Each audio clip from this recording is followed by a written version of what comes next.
And now, weighing in out of the blue corner, Josh the Punk Thompson. 100%. And on the other mic, he weighs in from the red corner, Big John McCarthy. Well, hello and welcome to the Weighing In podcast, where Podcast Dave is still slurping up on Colby Covington. He's been talking about his love for Colby. It's crazy. I don't know how he does it, but my man Josh Thompson has tried this. That's the sounds that we keep on hearing. I don't understand what's happening. What's up, dude? How was California? It was good to see friends, and it was good to be back, but it was not good to be back. I mean, like, you get off the plane, the first thing you see is homeless encampments everywhere. I don't know. Look, amazing, isn't it? It's hard because I grew up there, and I grew up there during the 80s and then a little bit in the 90s, and then came back in the early 2000s, and it was doing so well for a while, and then and of course it always had its parts. The Rodney King riots.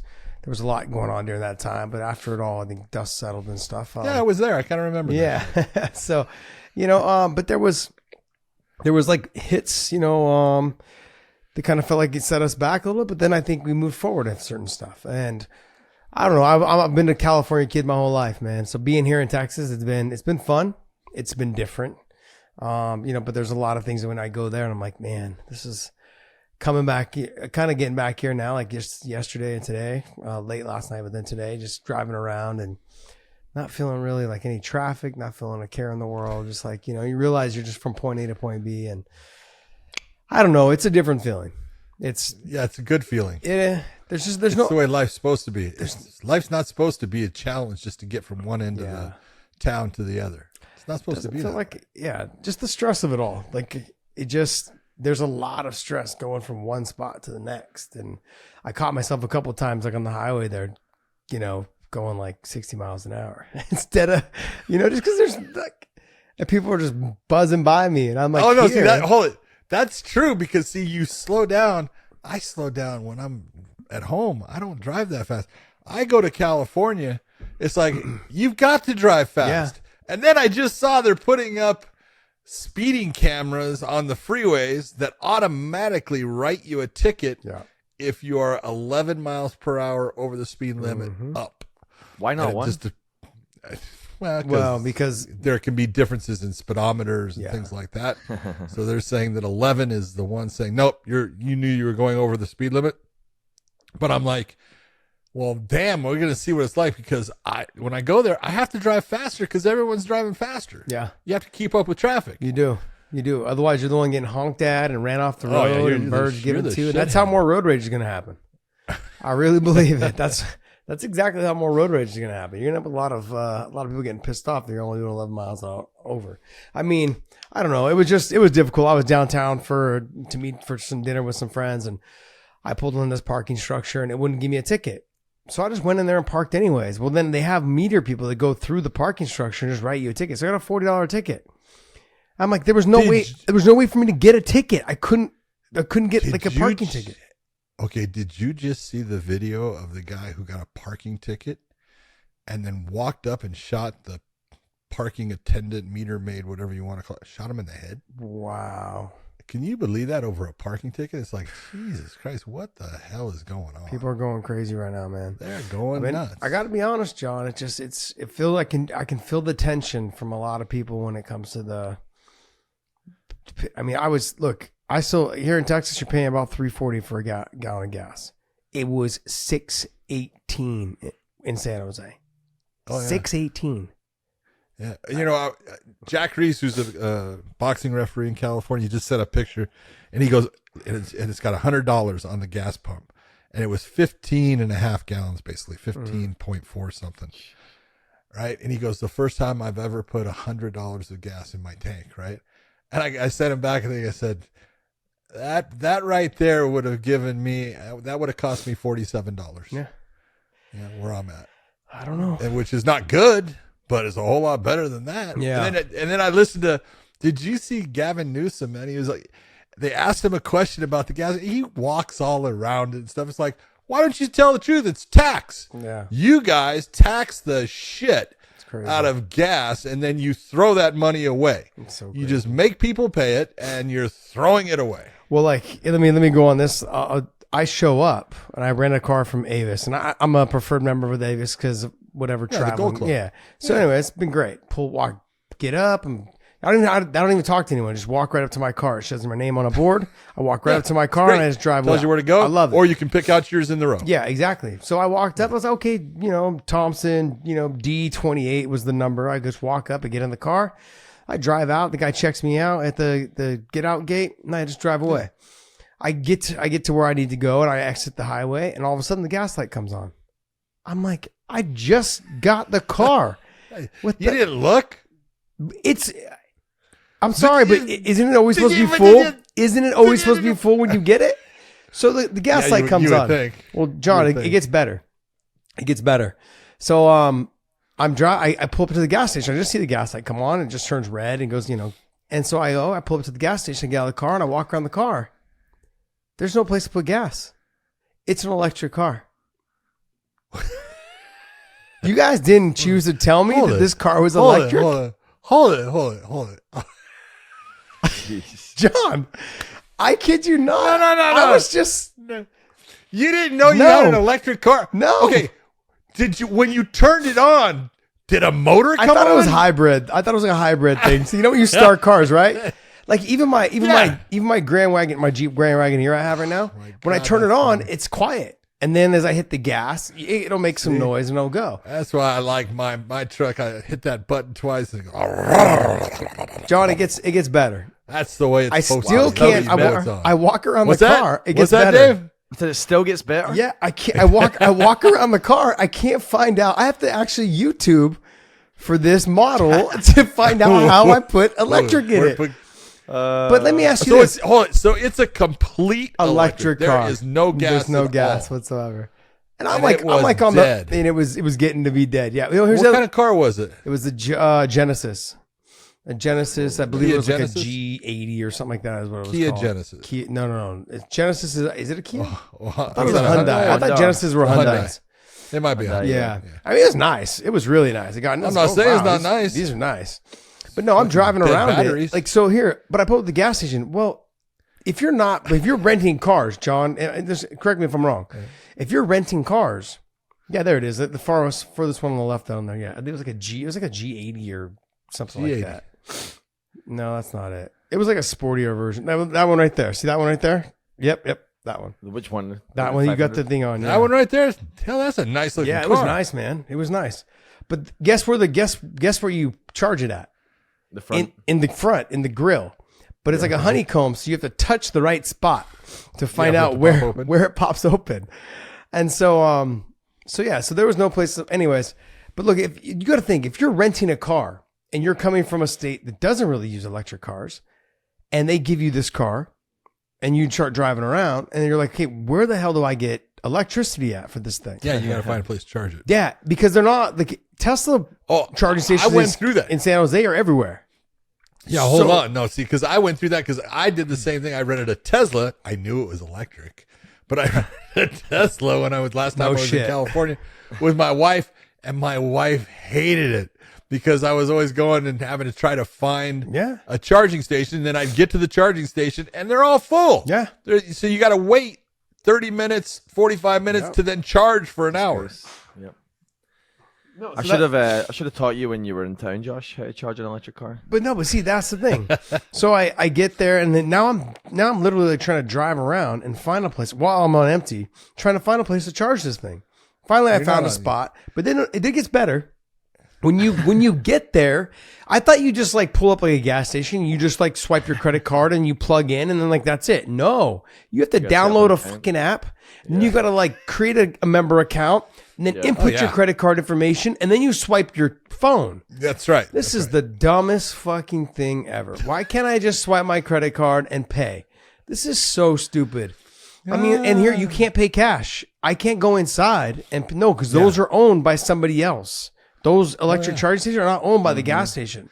Yeah. Oh yeah. Oh man, this was such a pain in the ass.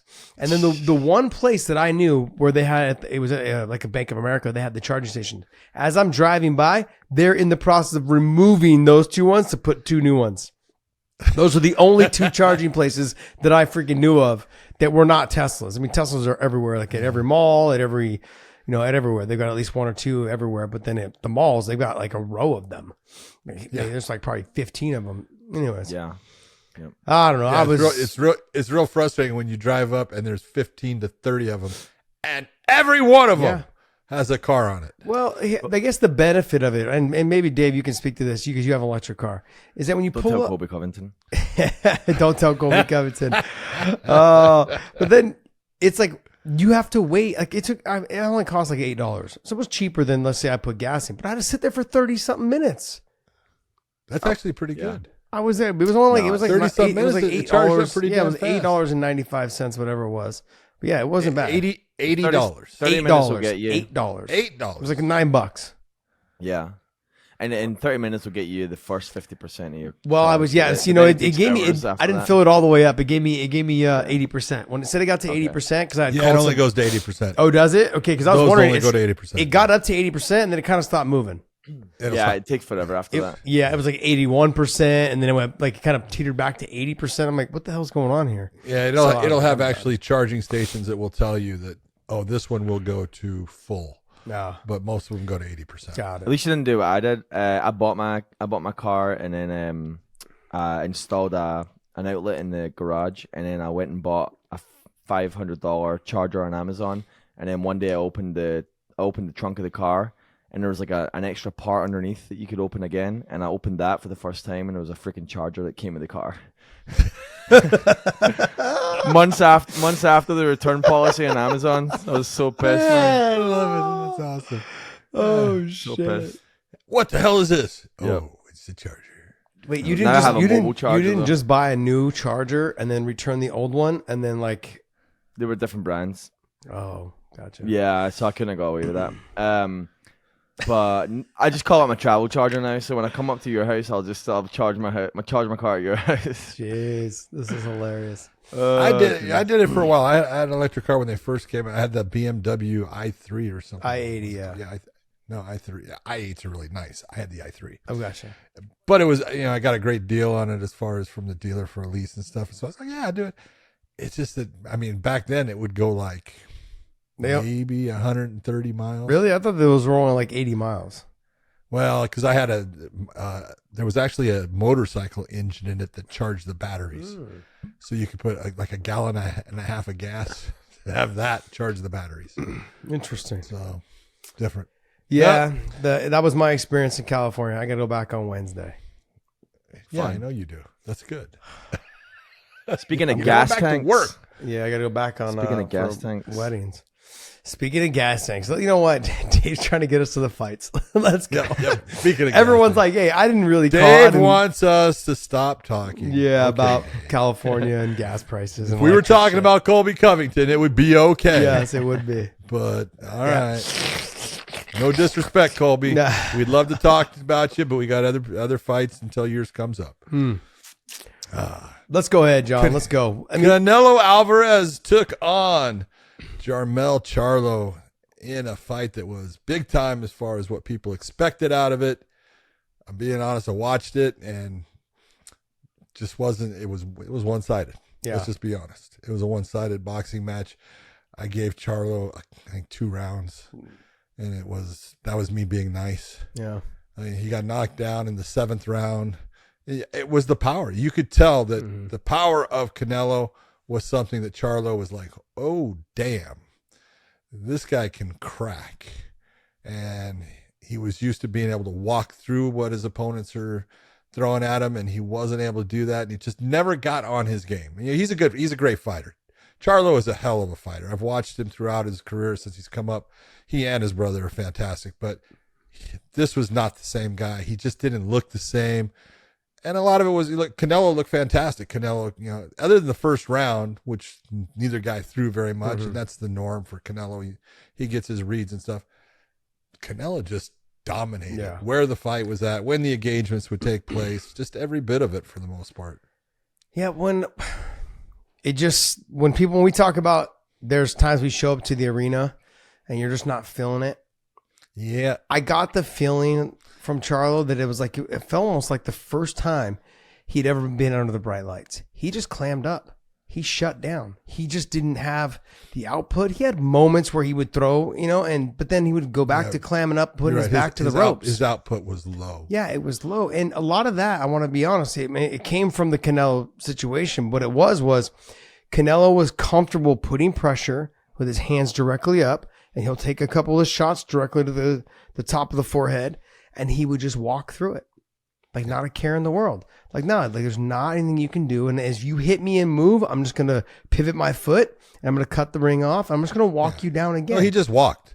Yeah, many times, he didn't shuffle over anything. No. He just turned his body and walked over and said, okay, all right, right here then. Yeah. It's that pressure. I'm going to use a little bit of how Sean Strickland fought Izzy. Let me just do this. I'm going to just keep putting this pressure. And as your back foot or your back or your hips or whatever hit the ropes for the cage, you start to kind of not know what to do anymore. You're used to being the person that people respect. I can stick and move, can use my speed to my advantage, use my lateral movement, my athleticism, all of those things. Canelo is very simple. He's a very simplistic fighter. He just keeps everything tight.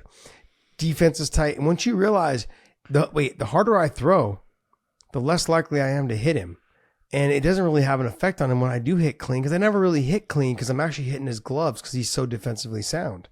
There's so many things. The best shot I think Charlo landed was in the 12th round. He hit him with a beautiful left hook, and you just saw it had no effect on Canelo. Yeah. And I was like, ooh. Like, that just summed up how your whole night was going. Right there. You hit him with a clean, beautiful left hook. And Canelo snapped his head and just kept coming forward like it was no big deal. And I was like, that's when you realize everything you did earlier in the fight, it had no effect. There was nothing that he needed to respect you for. Charles a really good fighter. He is. I actually didn't expect it to go this way. I was expecting a little bit of a closer fight. I expected Canelo to win, but I expected it to be more of a closer fight.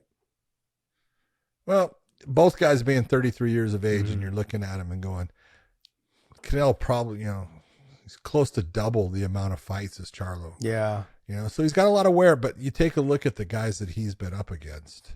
It's a pretty impressive list. Now, Charlo, same thing. He's got some great names on his resume, but it was, I believe in the way I was looking at it as the fight started to go on, it was more of Canelo was not impressed with anything to do with Charlo as far as what you can do or, how you do it, where Charlo was in that position. Shit, I'm fighting Canelo Alvarez. And it kind of looked like he had that respect for him, as the fight kind of started. And then as he got hit, it was like, oh shit. Yeah. Now I understand why people are, getting cautious when they're around you in the ring. So, it wasn't as, I don't know. I really enjoyed the Crawford-Spence fight, even though that was one-sided too. Yeah. It really was. And this one was one-sided, but it seemed, at least with Spence was doing everything he could to try to get that win against Crawford, where Charlo, it seemed, like you said, look, it's just not my night, and I'm just gonna make it through this sucker. Yeah. Okay. All right. I can understand it. It happens, but it'll be interesting to see. He actually called Crawford out after the fight. Crawford is going, not now, dude. Oh, who called him out? Oh, Charlo did. Charlo. Okay, I didn't hear the post, but then Crawford also.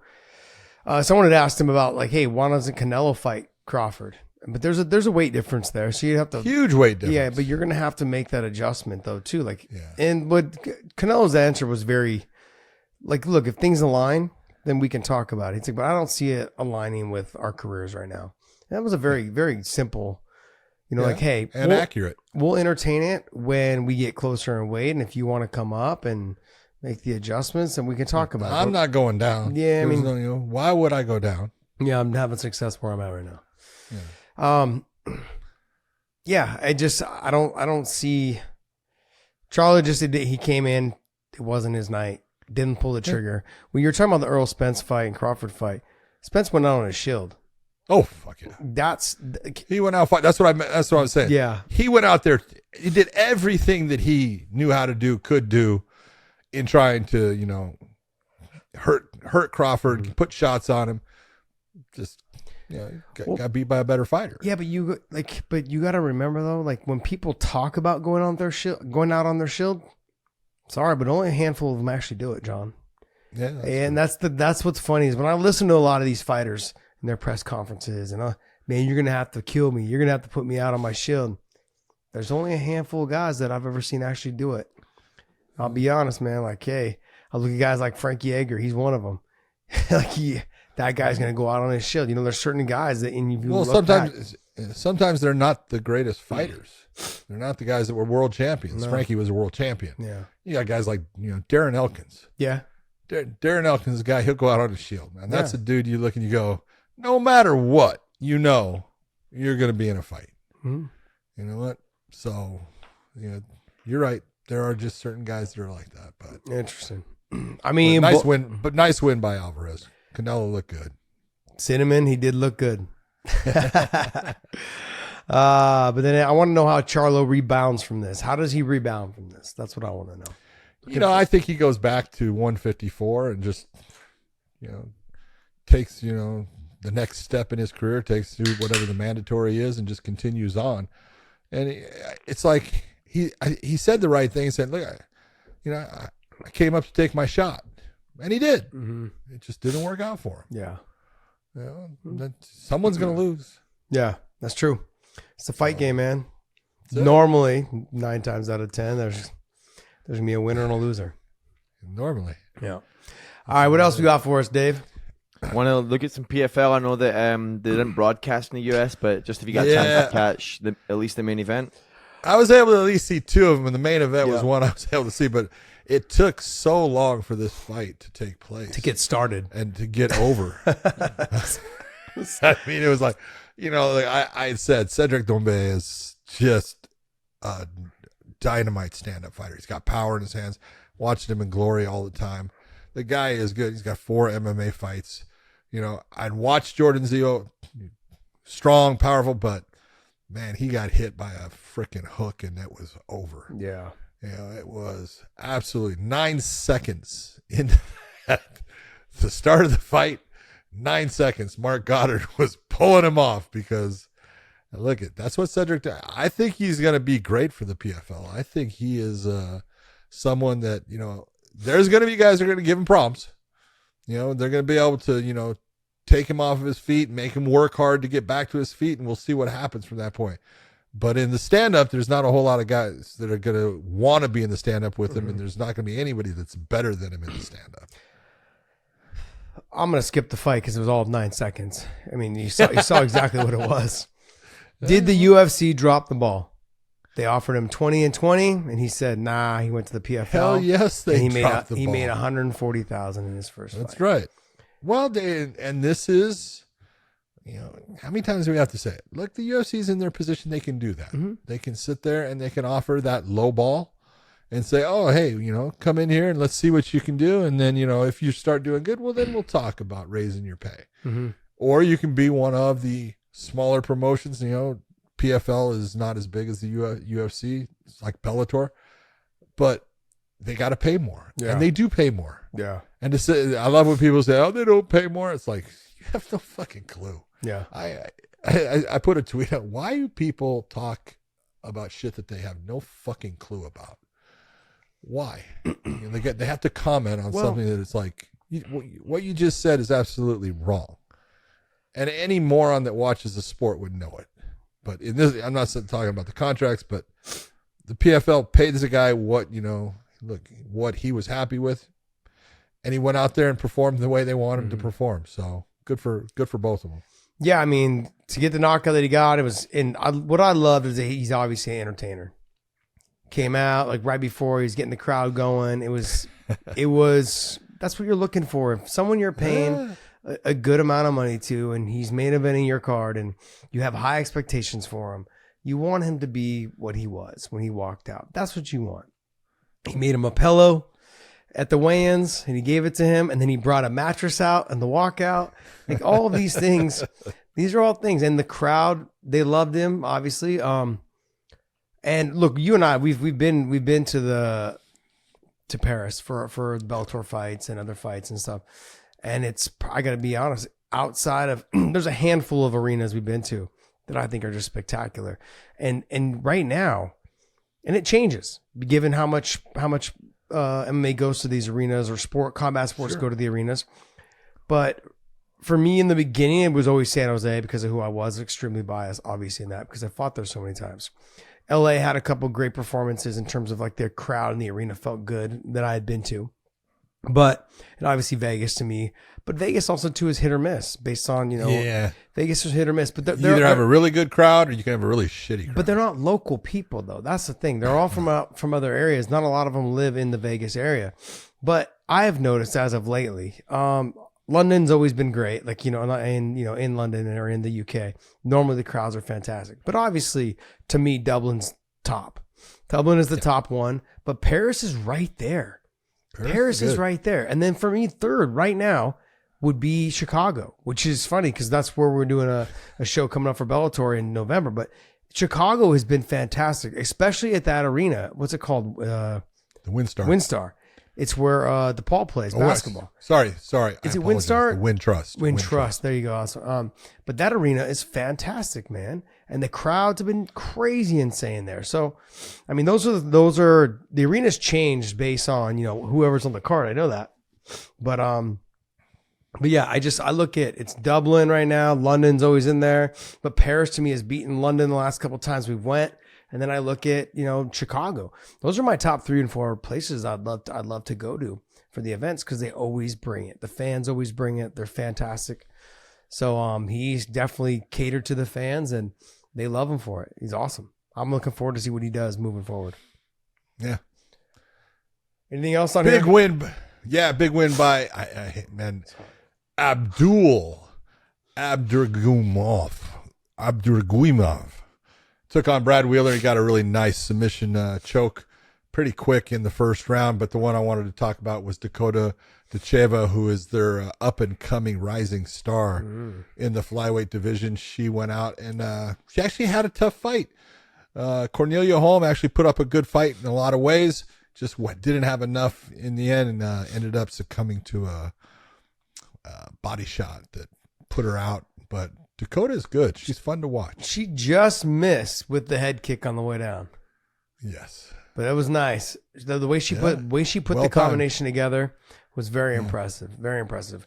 Like I said, I didn't get a chance to see these fights just because there was the lack of the TV. So I actually tried to search through. It was not easy. Yeah. So I had to search through on some of the YouTube, and this was one of the bigger highlights that they had shown. So that's one thing that PFL is going to have to fix. They will, because it's like but they have to. You can't have fights that people want to see. Yeah. That they can't see. Well, this is one of those, and then I saw Franz Malamba. He won. There he is down there. He did. Yeah, he won. Yeah. I saw that too. Split decision. I heard I didn't see the whole fight. I just saw the highlights to it. But they were saying that it was very controversial. So I don't know what that exactly means. In terms of maybe they thought that his opponent won instead of him. But Franz is tough. Split. Franz is good. He's got good movement. He's got good head movement. He's got good combinations. He's sneaky when it comes to his stuff. So I'm looking forward to see what happens to him though. But he made it into the tournament. That was his fight in. So we'll see. Anything else on here you want to talk about? Nope, that's good. All right. And things that we could view. ONE FC. You could view this. I did view this. Mm-hmm. Stamp Vertex taking on Ham Siohi. I can't say it.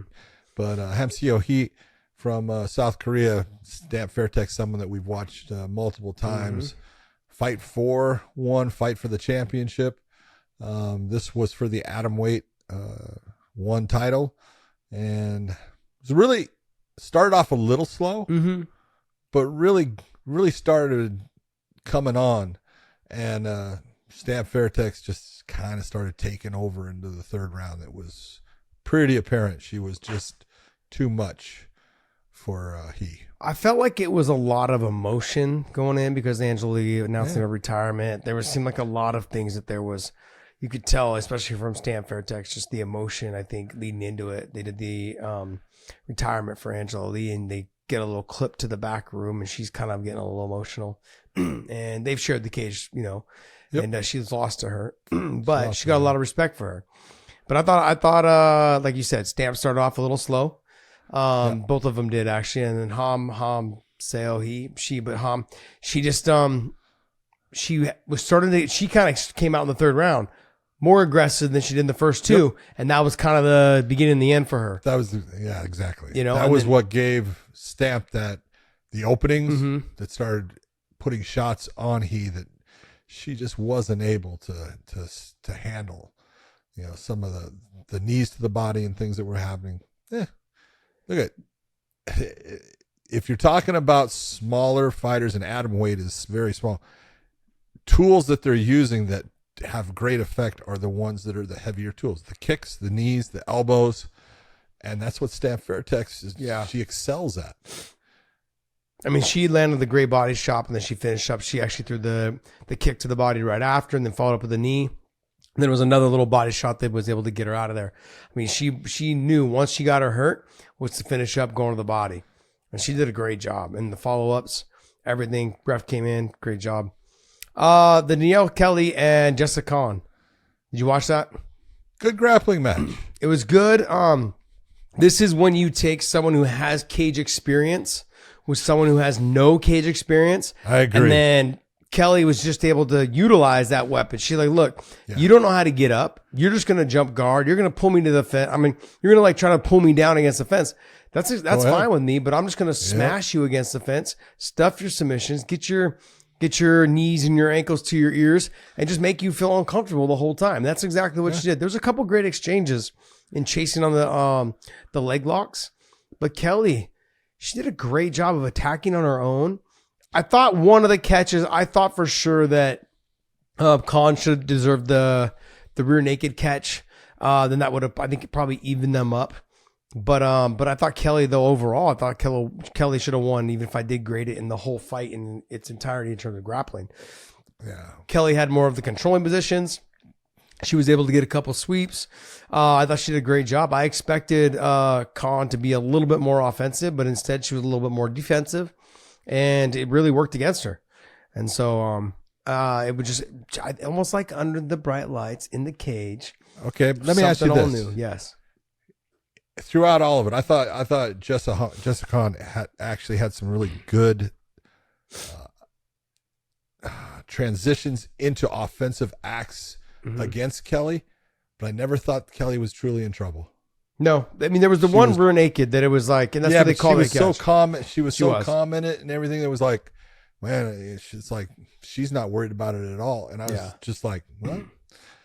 Super calm, super relaxed. And I had to give her credit, man. I was like, she just is like, she's just flowing. Well, they had a commentator, Tom DeBlas. He was there. Yeah, I thought he did a great job. Tom DeBlas, I thought he did a great job. Yeah, and he broke down, what exactly was going on. He's like, oh, Kelly doesn't look like she's in any danger. The jaw, in terms of Khan being caught in the rear naked choke, it was across the jaw, and he made it very clear, like, look, sure, I can still, fracture your orbital. I can break your, kind of dislocate your jaw. There's things that can happen from there, but it's very difficult to get.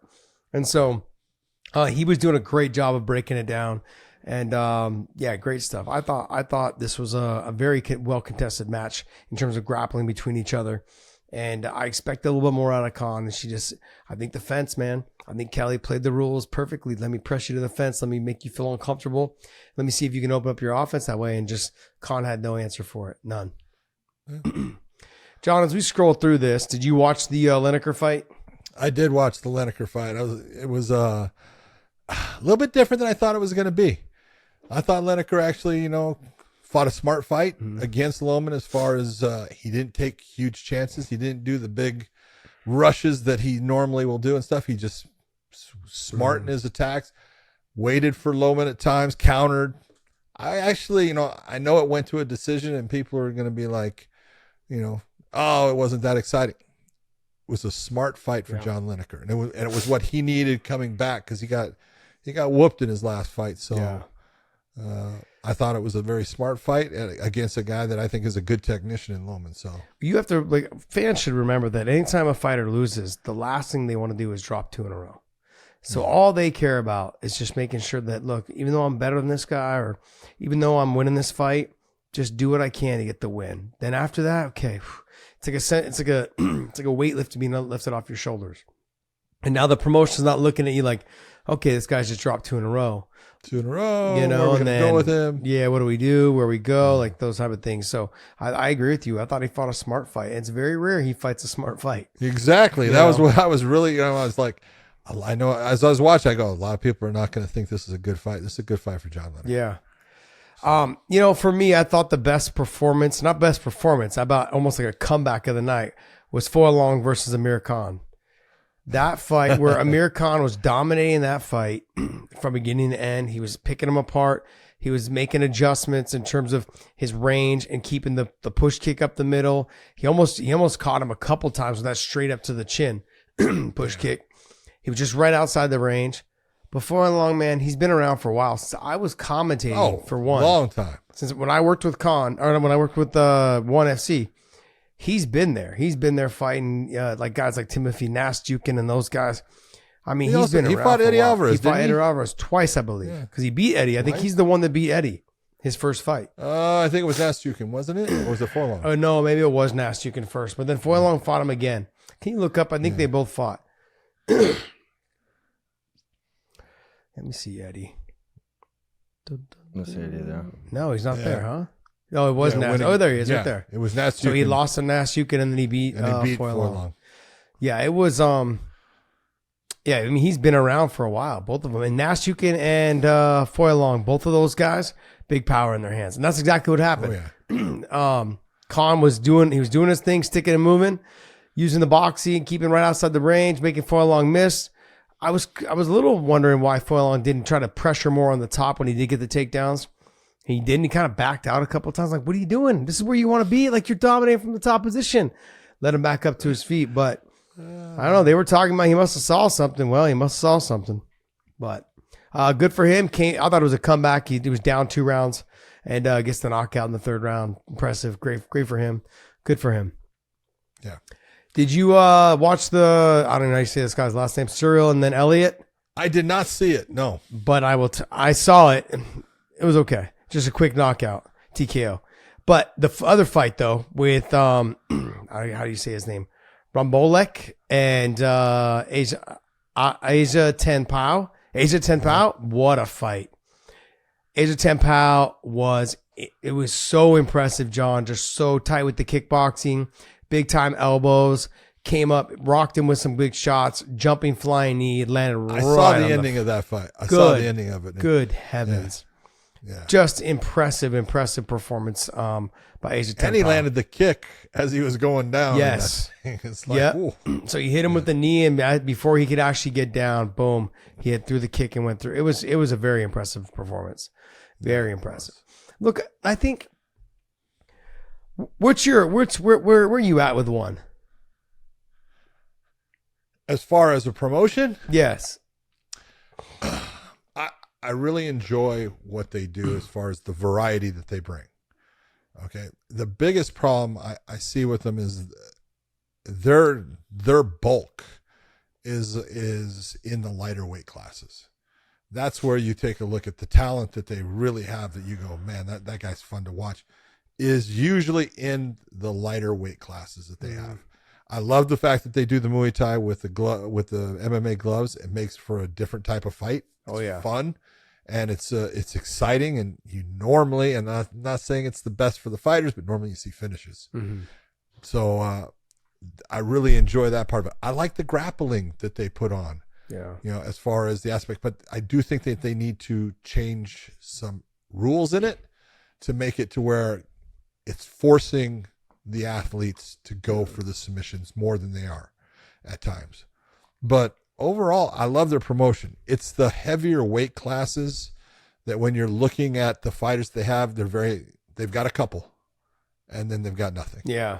And that's really the problem with them. I think in the Asian market, they're freaking going to continue on and they're going to look great and do good things. as they come. I know they're trying to, really, come into the States, and God bless them for trying to do it. And I hope they're successful. They're going to have a hard time here because of the fact that most of their fighters are of lighter weights. They've got some great ones, but when you get into the heavier weight classes, you just don't have that depth that's going to help them here compared to being in Asia. Well, Americans like watching the heavyweights. I know. That's what I'm saying. I like what they're doing. I like how they bring all the action in terms of all different parts of the martial arts. The Muay Thai, with the elbows and knees, with the Muay Thai or with the MMA gloves. I think it makes it a lot better that way because those shots that can sneak through, now it makes the fight more effective. The jiu-jitsu, it depends. If I watch the Rulatilla brothers, I can't ask for a better. I can't ask for a better grappling style match because they just attack unless you have De Ritter who's going against them that is just defensive. Yeah, I mean you'll occasionally get those. You've got to have in my opinion, you got to have it to where if you get someone that is just completely defensive, as far as you can't take me down, I'm gonna make sure that you can't take me down. This is where people will say that grappling is boring. Grappling is not boring unless someone tries to make it boring. Yeah. And so you've got to have a rule that makes them say, okay, I can't just do this. I have to be offensive. That's the only thing I would change for him. And I would come up with something that forced the competitor into being offensive after a certain amount of time or something. Got it. That's true. Like you have 20 seconds or 20 something to start mounting an offensive, opening your guard. Or we're going to take points. Yeah. Or whatever it is. I don't know, but they've got something, man. I feel like they do have something. They've got to find a way to get it to the next level. Signing more bigger guys. It's awful hard right now. It is. But that goes for every promotion, John. It's not just one. I mean, look at the heavyweight division in the UFC. There's what? 5, maybe 6? They're the top guys. And then the rest of them, it just kind of drops off. Significantly, it drops off. And I'm not trying to knock the guys that are below that, but like you like, where are we at in the heavyweight division, buddy? Come on, Dave. Yeah, it's right there. Oh, there it is. Okay. So you've got Cyril Gahn, you got Pavlovich, you got Stipe. We won't know until we'll see exactly how he looks after he fights John. Curtis Blades, Volkov, Spivak, but I look at the Spivak and the Volkov area. That's kind of where it drops off. You might even say it drops off at the Curtis Blades area. Now I've got hopes for some younger guys. Where's Almeida, number 9? Gelton, he's 9. Yeah, I got hopes for him. But then you get to like Derek Lewis, Tybura, Rosenstruck, Rakhmonov. I mean, I've got it's like you have hopes for some of the guys, but then I really just Almeida is kind of the only one in that past that number 5 that I really think like, okay, this is a guy I could see maybe they hang their future on a little bit. It's hard, and the Bellator's no different. You've got your top 3 or 4. Yeah. The PFL's got they've got it's a handful. The heavyweight division is to me not that many. It's just not a lot of heavyweights. It's tough. I've said it. They're probably all out there playing football. They are. They're playing football and basketball, and that's if you're smart. Making quadruple. That's probably the right thing to do. Exactly. Making quadruple the money on the practice squad, by the way. Oh, man. All right. What else you got for us, Dave? Before we move on, though, you want you guys join us over there at onlyfans.com/weighing-in, onlyfans.com/weighing-in. Join us over there. We want to thank you guys so much for supporting us, not only on YouTube and not only on all of our audio platforms. Hit the subscribe button on our audio platforms as well. But also, thank you guys for supporting us on the OnlyFans. We've got about 500, maybe a little bit more than 500 subscribers over there. I want to thank you guys so much. I still haven't dropped the Ireland pictures. I haven't done it yet. You promised. I know, man. I just been trying. I would want to say I want to stop traveling, but I've got some kid sports stuff coming up, and it's going to be a lot. It's going to be a lot, man. So, alrighty. But hey, join us over there at onlyfans.com/weighing-in. Oh, some fight announcements, Dave. There were some that we just didn't talk about last week because we knew there was no big fights this week coming up, so we decided we were going to save some of them. Well, this is one of them. Sean Brady versus Kelvin Gastelum. John? That's a great fight. I love this fight. look, Sean Brady, 15-1. His one loss was to Bilal Muhammad when he went over to the United Arab Emirates. And he's just a hell of a fighter. He's got a great stand-up game. He's got phenomenal grappling and wrestling and grappling ability. He's got a gas tank. He's the full package, and it's a matter of just putting all those things together in the right way and the transitions that he makes. But Kelvin Gastelum is still my Roberto Duran of MMA. I love the dude, but he's going down in weight. We're going to see how that weight cut to 170. But this is a matchup, both guys. Kelvin's a dog, and he's going to be right there in the middle of Sean. Their wrestling is kind of canceling each other out. I think Sean might have the better submission game if you're going to look for it overall. Stand-up wise, I might go with Kelvin. Yeah. It's close, but this is a great matchup. Yeah, I look at it the same way you do. I think the speed's going to be a little bit of a factor though for Sean. Is that I think Kelvin Gastelum is going to have a little bit faster hands. I think that's what's going to happen with Kelvin Gastelum. He'll have the faster hands. He's got the better stand up a little bit, not by much, but he has the better stand up. Whereas Kelvin's he's not afraid to give one or take one to give one. Nope. Where Sean's going to be he'll be looking to strike, but to get the fight to the ground. Because I do have him having quite the advantage on the ground when it comes to jiu-jitsu and a little bit of that wrestling. But will he get after it quickly? Will he have a fast enough double leg or single leg to get himself in there on the takedowns and get Kelvin Gastelum down? The other thing is that, how old is Kelvin Gastelum? Dave, can you look that up for me? 33? 35, 36. No. Yeah. That old, huh? But if there's one thing, if you're going to be talking 31, John. Holy 31. shit. I thought My 30. God, I apologize, 32, Kelvin. 33. Jeez. I apologize. Well, the one thing you got to take a look, if Dave now scrolls, look at the list of fighters that Kelvin Gastelum has fought. Yeah. I mean, just a shitload of top guys. He's got big wins against, guys that were champions and stuff. And he's fought everybody. Yeah. Vitor Belfort down there, Chris Weidman, Bisping, Jacare, Izzy, Darren Till, Hermanson, Whitaker, Cannonier. If he goes down, go down. There you go. Johnny Hendricks. Oh, T. Wood. Nate Marquardt, Tyrone Woodley. Yeah. I mean, he's fought everybody, dude. Rick Story. I haven't heard that name for a while. Rick Story was Uriah tough, Hall. too. Yeah, he was tough. He came to AK and trained a little bit there. Yeah. Yeah. Nate Marquardt. Man, he's got some work, man. Uriah Hall. Man. I'm telling you. Oh, yeah. No, he's good. There's no doubt he's good. He's never really made the weight at 170. So I want to see him make this weight and still have a performance. Will he still have that gas tank in the third round? I mean, his fight, obviously, for me, with Izzy was just, I know he came up short. I know it was like his time, but man, what a fight. I mean, outside of what Sean Strickland did, to Izzy, no one's ever done that to Izzy. Even the fight with Alex Pereira, like Alex, he looked like he had lost almost every round going in that first fight, but the first fight in the UFC. He had lost 3 of the rounds up to that point in the 5th round. Exactly. And so, but whereas with Kelvin Gastelum, he had put some damage on him. He put some damage. He was making him work. He fought a fantastic fight.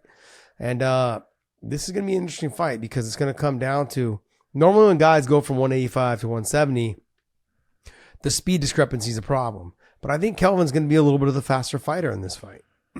I think the hand speed, the way that he comes out, he's just a lot more of an active fighter.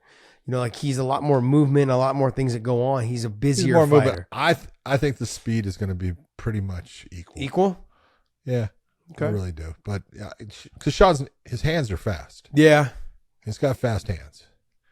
And he's physically strong. It's just a great matchup. So yeah. Thank you very much, either Sean Shelby or Nick Maynard. You did a great job putting that fight together. Next fight. Here we go.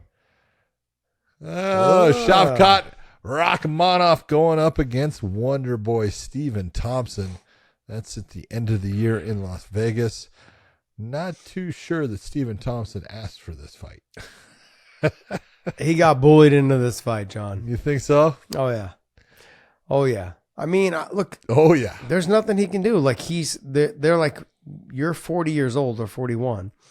And no matter how much we care, like no matter how much we like you and what you've done for us, Which they do. They like you. they do. I mean, like they just Except don't. for They don't him want to not- give him. They're not going to give. fighting his last fight. Yeah, I'm surprised they didn't give him the Kamaru Usman fight. Kamaru wanted it. He wanted it. It just did. I'm surprised. But then again, we're going to see exactly. This is going to be like this fight. I think Shavkat is going to be able to muscle him around, but find ways to get into that clinch and get this fight to the ground. I know on the feet that Shavkat's got I think he's got power. He's slick on the feet also. But I think he's gonna fight a smart fight. He's gonna try to take this fight to the ground, and he'll do it in mixing it up. He won't do it like he's not just gonna go out there and just wrestle right away. I think he's gonna stand a little bit. He's gonna try to figure out the range and how Thompson moves. But can he get the fight? Will he keep it on the feet after he feels comfortable? I don't know. We're gonna find out. Not a lot of people can stand in front of Stephen Thompson and feel comfortable. This is true. But I look at it. Stephen Thompson is his stand-up.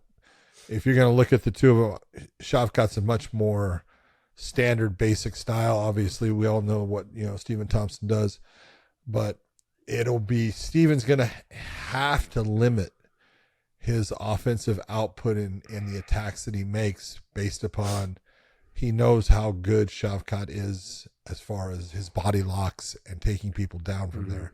So Stephen's got to be careful with how he attacks and his in and out movement. But good matchup still. And it's one of those, you take a look,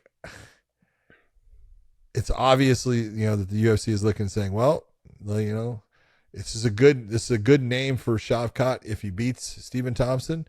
And if Stephen Thompson, beats Shavkat, well, then maybe we will start, looking at giving you Kamaru Usman and then one title shot past that if it comes. So who knows? Yeah, we'll see. I mean, but if Shavkat wins this fight, where do you think this puts him? Can you pull up the rankings for us, buddy? Man, look, this puts him right in line. He's right there with Bilal Muhammad and all of them, because he's 17-0. How many? I want to say that this will make him 6-0, 5-0, or 6-0 in the UFC. He's doing everything he's supposed to do. He's taking all the fights that they're giving him, and he is finishing his opponents. You know what? That's a big difference maker too. I'm wondering why they gave him Stephen Thompson. They didn't go right to Bilal Muhammad. I don't know. Why did they just say hey, Bilal, this is your fight. No matter. Could be that Bilal didn't want it. That might be. I'm not saying he did turn it down. I'm just saying could be that he didn't want it. I wouldn't mind seeing Kamaru Usman and Bilal Muhammad either. That's a fight that. But you know what's funny? Dana said Bilal's got to fight. So he has to fight. Dana said they said, well, Bilal is the only guy. He's like, nope, Bilal's got to fight. He said that in one of his more recent press conferences.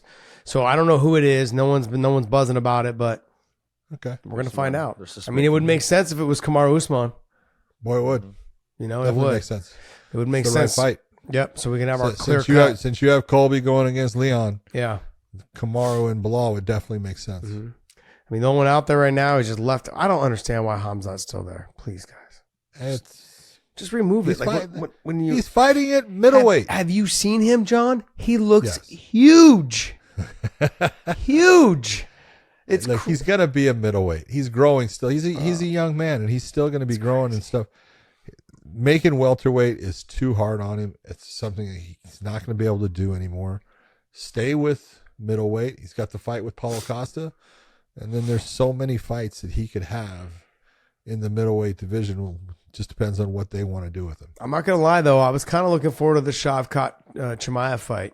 I'm not going to lie. I was kind of like probably about a year ago, I was like, man, if they ever make that fight, it should be a great fight. That's why I think I like the Chimaev versus Bo Nickel fight. Will you give Bo some time, please? No.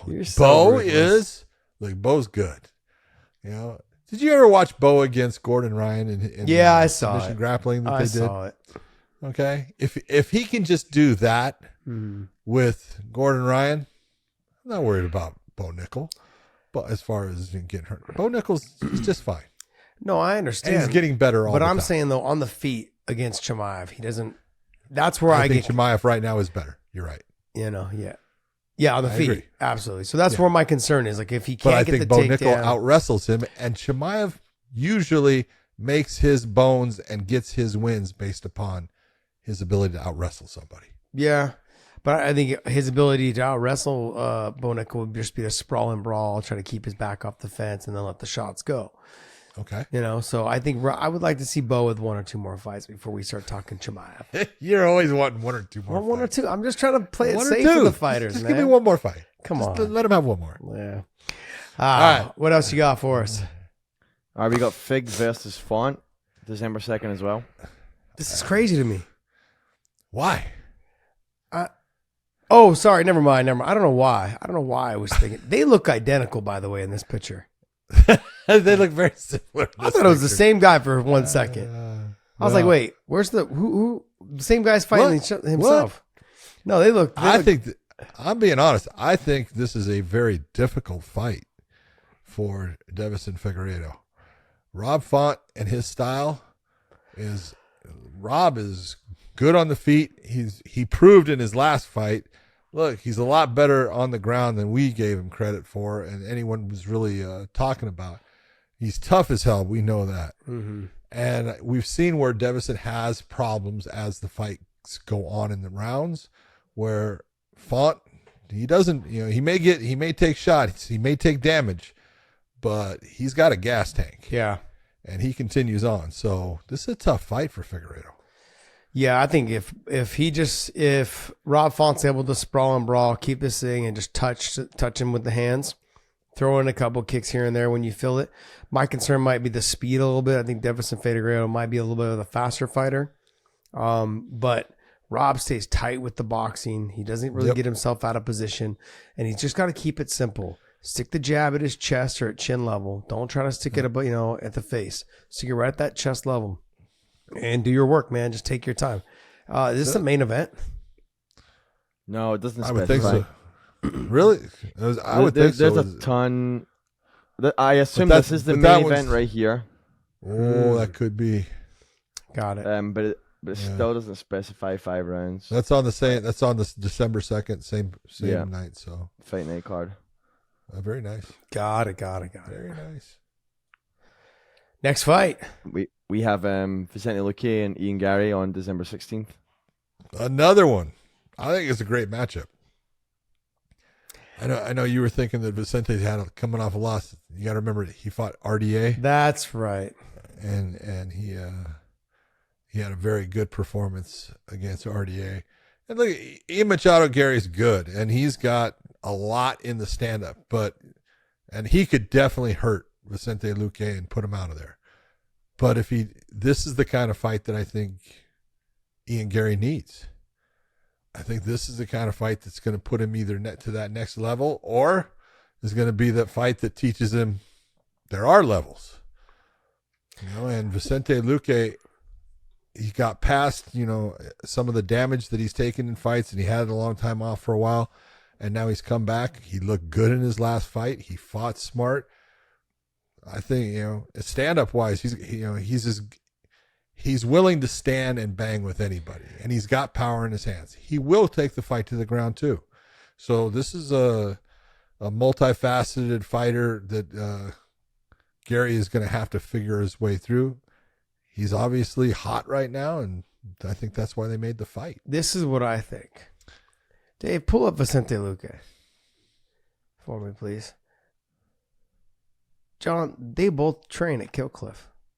So yes, they do. If Ian Garry takes this fight, he knows something. Like, you're a young kid, like he knows whether, I can get the better of this guy, which is really strange to me. That is you are picking to be the heel right away.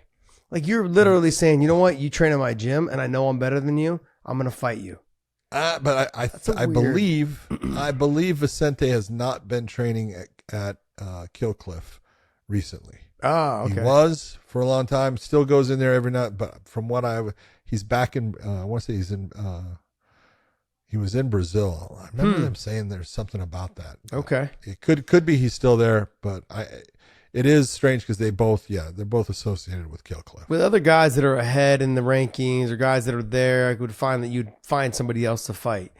But then if that's the case, like you're obviously saying like, hey, I remember training with you and I know I can get the better you, or I was faster than you, or you're automatically saying, if the younger guy is saying, yeah, I want that fight, or yeah, I'll go ahead, I'll sign on the line, that lets you know that he believes. Otherwise, he probably wouldn't have taken that fight. No, I've trained with him. Like, I need one more fight before I get there. He's thinking that he's got this fight in the bag. Now, who knows? Maybe he just believes this is the time because Vicente. Well, he also called out Stephen Thompson. Look, Ian Garry is not trying to back off of anybody. He's wanting that nice little ride to the top, and he's willing to fight. Well, I don't really call it courage when you call out a 40-year-old. Sorry. Now, accepting the fight with Vicente Luque, who's 31 years old, and he's a stud, and has fought, everybody. And, I feel like he's a little bit on the downturn right now, so I don't know what it is with him, but something's not clicking. Like a little bit of the speed is off, a little bit of the combinations. Something's off with him a little bit right now. I don't know what it is, but he hasn't looked his same, after he went on that little run there for a while to get himself high up in the rankings. Where Ian Garry right now he's obviously feeling himself. He's believing in everything. He's believing in his own paper clippings. He believes it. That's good. That's what you need. He should. You need to believe in what you're doing if you're going to be successful. So good fight. This is going to be a good fight. He's been doing good. Miesha Tate taking on Julia Avila. Again, December 2nd. So that's December 2nd, UFC Fight Night from the Apex. That's going to be a good card. They got to cram them all in before the year ends, because if not, they got to pay them out. Exactly. They got to get those fights. Getting loaded. Yeah. I've been on the receiving end of that a couple times. And I always hated it too. But at least it's before Christmas and New Year's. That's the way you got to look at it. It's like it sucks during Thanksgiving, but you got to look at it like at least it's before Christmas and New Year's. So you get that check right before Christmas and New Year's. Yeah. And it's blown and you want to fight again by February. You just don't. You can have a turkey dinner, just turkey. No, man. I mean, look, I want to see where she's at, Miesha Tate, and I want to see where she's at. 135 for her. She's decided not to go down to 25. She's at 35. She's not old. What is she? 36, 35? How old is Miesha now? Yeah, somewhere in there. Yeah, she's somewhere in there. I want to say she was 34 when she retired. Yeah. Or she's 37. 37. Look at her body in this Sherdog picture and look at her body now. Yeah. She has leaned out so much since, before. Yep. Just shredded. I'm a big, huge Miesha Tate fan, so I can't say anything. I'm very biased. Very biased. So Next one. All right. Oh. Jared Cannonier versus Roman Dolidze. That's a great fight matchup too. They got some good ones. That's December 2nd too. December 2nd. Man, thank God I don't have to pay for that son of a bitch. Because I actually would. Who is going to be on the prelims? That's what I want to know. John, I don't know. Who's going to be on the prelims? I'll tell you what. I think it's a great fight. This is a tough fight for Jared Cannonier. Look at Roman Dolidze. He just reminds me of those guys that every time you hit someone, that it hurts. It's like it looks like everything about him just looks like it's just painful to like grapple with you, or if I was to kick you and you block, I don't want to hit your elbow, like the bone density, all those things. Yeah. I don't know. I think Jared Cannonier's got all the tools, man. You've seen like he's come down from the weight losses. Now he's down at 85, but he's someone that is mentally strong. You can tell you don't get down to 185 pounds after dropping all that weight from heavyweight all the way down to 205 now to this. I mean, the guy's got it. Mentally, he's got it. He just got to go out there and perform. But Dolidze's a hard fight for anyone. Strength, wrestling, like power in his hands, and a little bit of a mean streak in him. Yeah. This is his first fight back since his loss to Vettori. Yes. Yeah. Which a lot of people were 50-50 on. Yeah, I was very 50-50 on it. I was. But this is going to be a good fight. I'm pumped for this fight.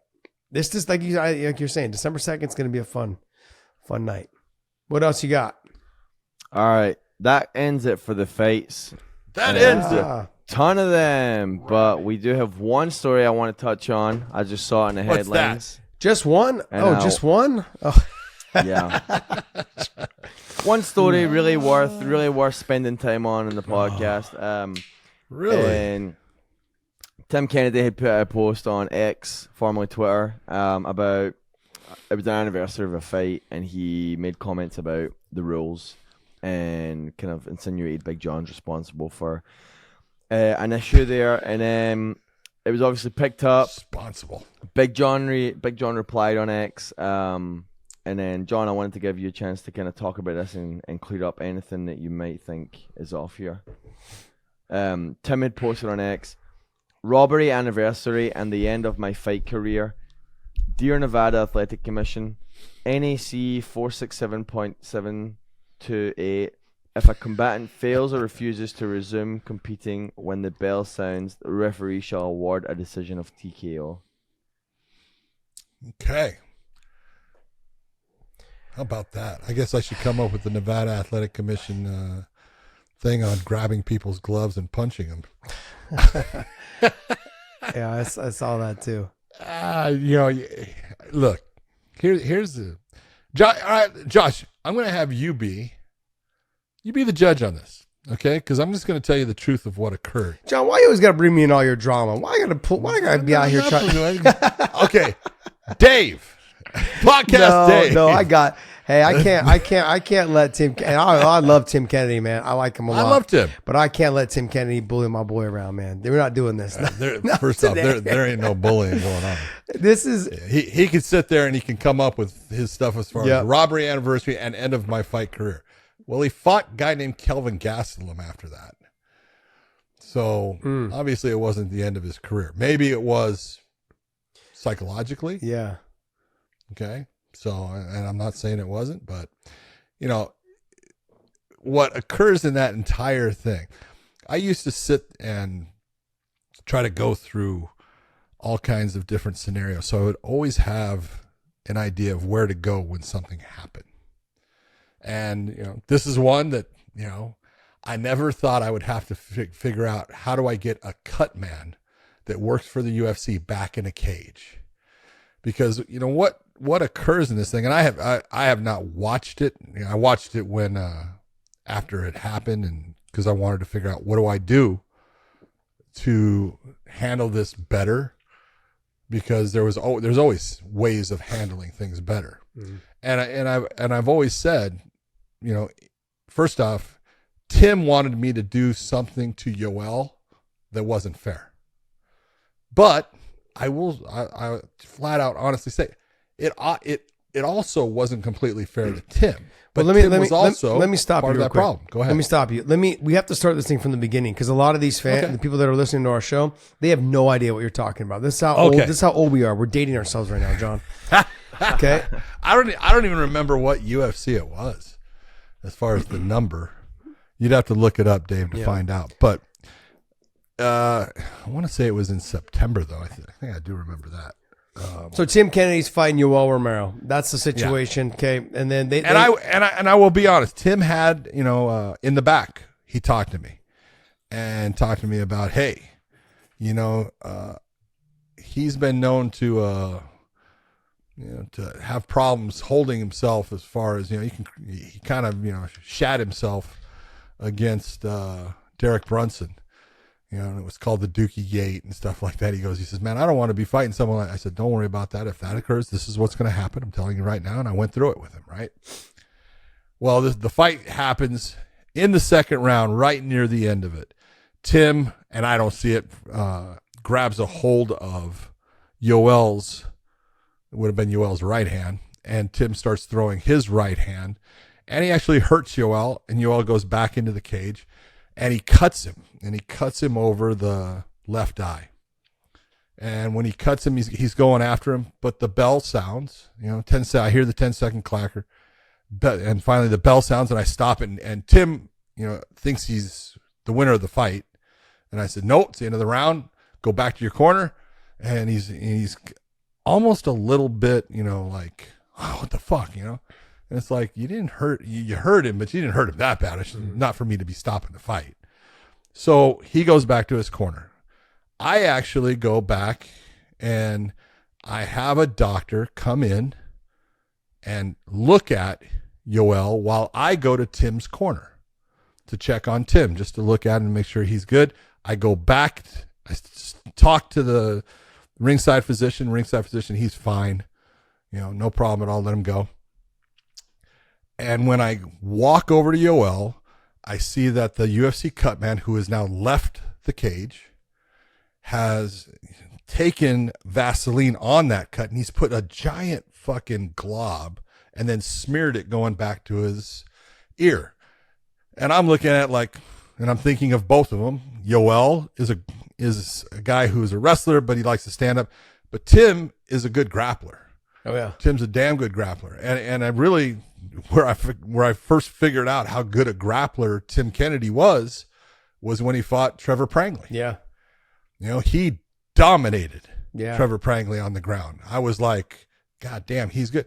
And so the first thing that I thought about is I can't put Yoel back out with that Vaseline because it could have an effect on if Tim decides, this fight goes to the ground and he's trying to hold on to him. Now he's slipping out. You had the whole BJ Penn and George St. Pierre thing. So the Nevada State Athletic Commission inspector, Charlie Anzalone, I tell, get that cut man in here and get that wiped off because I don't want to touch Yoel's eye. If I touch the eye and I break the eye back open, I've altered the fight. So I don't want to be the one touching the cut. And so Charlie Anzalone tells Yoel, stay seated. He goes to get the cut man. And at about this time, Tim is now saying something, and he comes over. So now I'm walking Tim back saying, get yourself back to your corner. I'm not starting the fight till you're back in your corner. And then I walk back and Charlie Anzalone has brought in, not the cut man, he's brought in the corner man for Yoel Romero. So there was a mistake right there. Okay, now, was it my mistake? No, but I got to deal with it. So this guy's, first off, he's a Spanish speaker. He doesn't understand a fucking word I'm saying. And he's trying to figure out what they want. And I tell Charlie, get him the fuck out of here. Right? And I haven't gotten the cut man to come back in. Now, the problem is the cut man is hired by the UFC. He's not hired by Yoel. And the cut man that was with Tim, being, I think, Stitch at the time, he's not hired by Tim. So when the cut man doesn't come back in, or because the cut man put too much crap all over Yoel's face, that's not on Yoel's corner. Mm-hmm. That guy is independent of his corner. And so he's the one that's caused me the problem. He's the one that is, and this all goes down to, time and experience. That cut man at the time, he's a good guy, but at the time he hadn't been doing cuts for very long, and he has a pretty big fight, and he has now a stressful situation where he's got about a 2-inch long cut. So it's a good one, and he's trying to close it, and he's trying to hurry, and he hasn't learned all the little things that he can do at this point to, be really good at it. And so he makes a mistake. Now I've got to try to get them up and out, and the whole thing takes about a minute and a half. It's a minute 28 for that round, for me to start the round. Now, most rounds in the UFC, when you're talking about, pay-per-view shows or anything like that, based upon, Anik or Goldberg at the time, doing their reads and stuff, most of them start somewhere between 113 and 116. It's a little bit more than a minute. Yeah. Because you're waiting for someone to signal you to be able to start it. I've had people on Twitter say, when the bell sounds, the bell sounds. The bell doesn't sound, you dipshits. We don't have a bell. It really is the ref going, you ready? You ready? Okay, that's fine. It. That's it, right? And so it's like, there's no bell to start it. I didn't stop it off a bell. Shit. So finally I get, I tell you all, get up. Now I should have done, looking back, and one of the things I figured, I should have made sure that I didn't allow Yoel to stay on that stool. Yeah. Because it just looked bad, because then you have Rogan, saying his stuff, because he doesn't know everything that's going on. He doesn't realize it's the cut man. Yeah. And so, I finally get him up. It's a minute 28 by the time I get him going. And then Tim gets rocked and he gets hurt and he loses the fight. And so that's the fight that he's talking about. And if you're going to say, could I have done something better? Yeah, I should have had Yoel stand up earlier.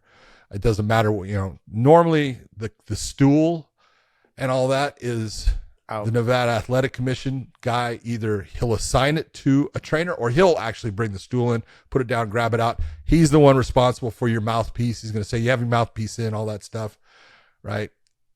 I should have taken, and I should have just said, no, I'm going to do it. I'll take over. But I was trying, we're a team. You kind of, let them do their job. You do your job. And so, Tim's upset about that fight. Okay. But how do I find, or how do I deduct points, or how do I DQ Yoel Romero when he didn't do anything wrong? It wasn't him. He was fine to go, according to the doctor, 30 seconds after the round ended. Mm-hmm. Okay?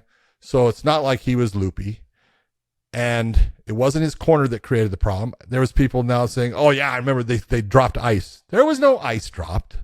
Okay? There wasn't ice. It was the UFC's cut man was the one that created the issue that was what made the fight delay.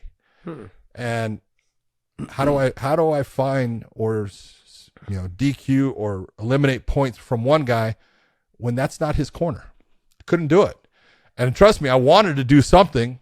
I just looked and said, I can't. And now, I go back and I look and I say, is that completely fair to Tim? No, it's not. But it's the same as it wasn't completely fair that Tim hooked the glove of Yoel, and I didn't do anything about that, but it's so fast in the moment of time that, okay, you're going to have to fight your way through it. It is just what it is. And if you want to put blame. I don't give a shit. It doesn't bother me. You know where you have to go, for me, where I go with this as a fighter, from my perspective on this whole situation. Of course, with Tim, I'm thinking to myself, this guy's getting more time to recover.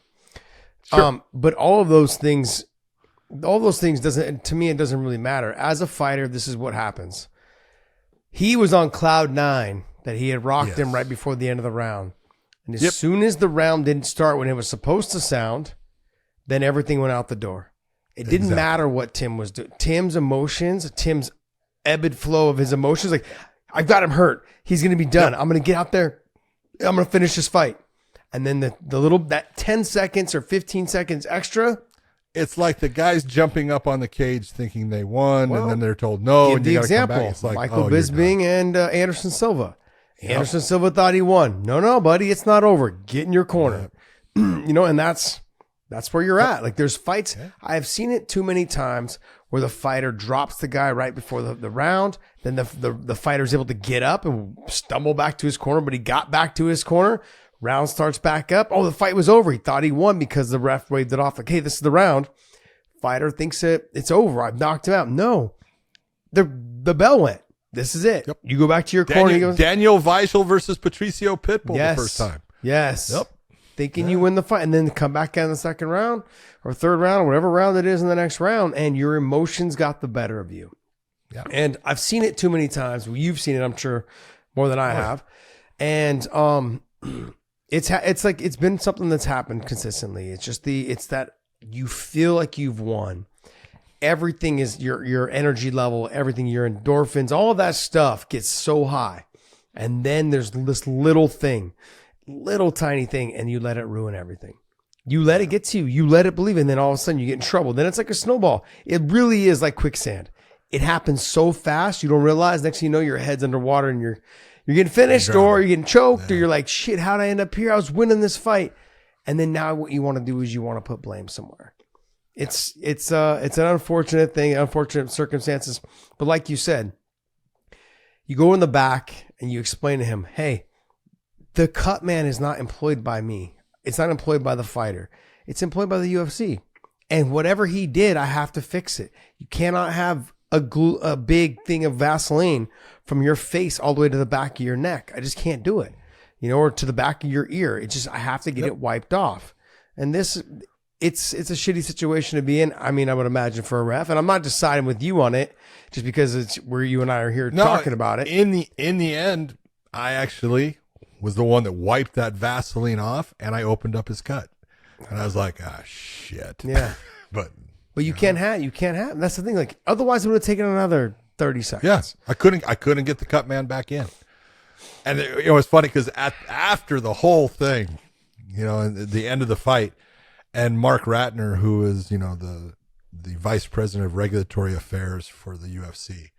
And he comes to me and he says, Johnny, he says, why did we not take points from Yoel with it when his corner did that? And I said, Mark, that wasn't his corner. That was your fucking cut man. He goes, my cut man? And I go, yeah, I want you to think about it. This is what occurred. And he goes, shit, I'm sorry. He goes, we'll take care of that. And so it came up. It did come up in the press conference afterwards with Dana, and Dana, he basically says, he says, that was an unfortunate situation. He goes, but I've been told it's kind of like something that we need to fix and work out.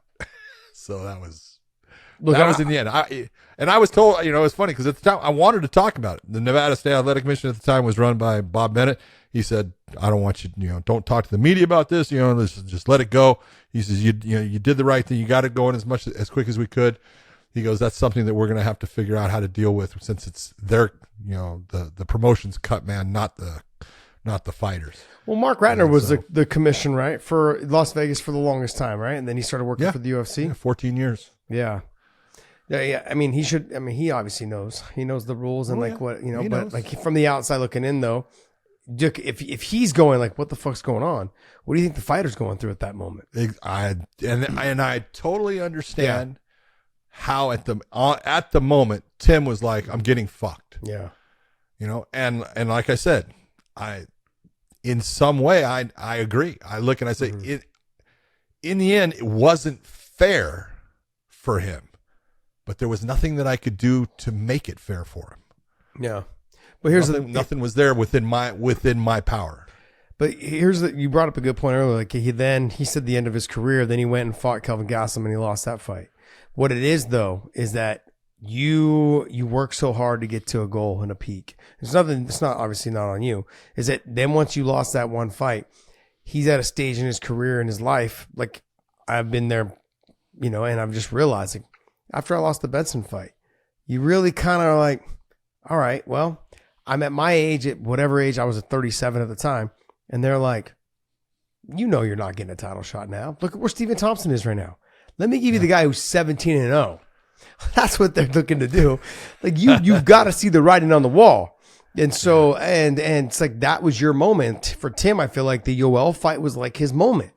It was not to go backwards. It was to go forward and one step closer, maybe even next, and so, it becomes your attitude, your confidence, all of that stuff is not what it was before you walked into that fight.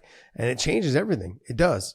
And it's a shitty situation to be in, but hey, this is the fight game, man. This is the fight game. It is. So, all right. Well, hey, we're going to leave you guys on that. Go to WeighingInMerch.com, WeighingInMerch.com. Pick up some of our apparel there. It is becoming... I was just in California, and because it has been so hot here in Texas, I got there and it was like mid 70s, and I was freezing. I was like, freezing. That's so cold. I was like, man, let me get the jacket, let me get the hoodie, scarf, all this other stuff. It was not quite that bad. But go to WeighingInMerch.com, pick up some of our apparel over there, and John, go ahead, buddy, take us away.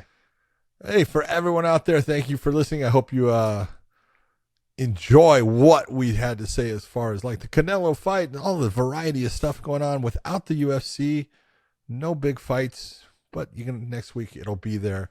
And Tim Kennedy, I'll send you a hoodie. Yes. Maybe that'll make you feel better. Hey, everyone else out there, take care.